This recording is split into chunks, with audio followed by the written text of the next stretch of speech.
بسم اللہ الرحمن الرحیم۔ السلام علیکم۔ حضرت عمر بن خطاب جو کہ نبی اکرم صلی اللہ علیہ وسلم کے سب سے ممتاز صحابہ میں سے ایک تھے، اسلام کے لیے ایک تبدیلی کا سفر کیا جو متاثر کن اور گہرا ہے۔ اسلام قبول کرنے سے پہلے حضرت عمر رضی اللہ تعالیٰ عنہ نئے عقیدے کے سخت مخالف تھے۔ انہوں نے پیغمبر اسلام اور ان کے پیروکاروں کی شدید مخالفت کی، اسلام کے پھیلاؤ کو دبانے کے لیے بڑی حد تک کوششیں کی۔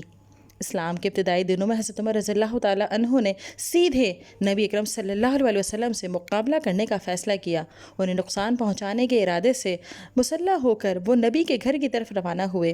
راستے میں ان کا سامنا ایک مکی ساتھی نعیم سے ہوا، جنہوں نے بتایا کہ ان کی اپنی بہن اور بہنوئی نے اسلام قبول کر لیا ہے۔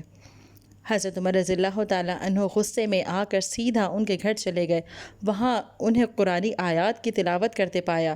غصے کے عالم میں انہوں نے اپنی بہن کو مارا، لیکن جب انہوں نے اپنے شوہر کا دفاع کرتے ہوئے اپنی بہن کے چہرے پر خون دیکھا تو ان کے اندر کچھ بدلنے لگا۔ جرم اور پچھتاوے سے بھرے ہوئے حضرت عمر نے قرآن پاک کے وہ صفحات دیکھنے کا مطالبہ کیا جو وہ پڑھ رہے تھے۔ کچھ آیات پڑھنے کے بعد ان کا دل نرم ہوا اور انہیں اسلام کی حقیقت کا احساس ہوا۔ اس وحی سے مغلوب ہو کر انہوں نے نبی پاک صلی اللہ علیہ وسلم کو تلاش کرنے کا فیصلہ کیا۔ حضرت عمر رضی اللہ تعالیٰ عنہ کی نبی پاک صلی اللہ علیہ وسلم سے ملاقات ایک اہم لمحہ تھا۔ انہوں نے نبی پاک صلی اللہ علیہ وسلم کے سامنے اپنے قبول اسلام کا اعلان کیا، جنہوں نے ان کے لیے دعا کی۔ اس اعلان نے مکہ میں صدمہ پہنچایا، کیونکہ حضرت عمر اسلام کی شدید مخالفت کے لیے جانے جاتے تھے۔ ان کی تبدیلی اسلام کی تاریخ میں ایک اہم موڑ تھی، کیونکہ انہوں نے ابتدائی مسلمانوں کے اعتماد کو تقویت بخشی اور انہیں زیادہ کھل کر عبادت کرنے کی اجازت دی۔ حضرت عمر بن خطاب رضی اللہ تعالیٰ عنہ نبی پاک صلی اللہ علیہ وسلم کی وفات کے بعد اسلام کے دوسرے خلیفہ بنے۔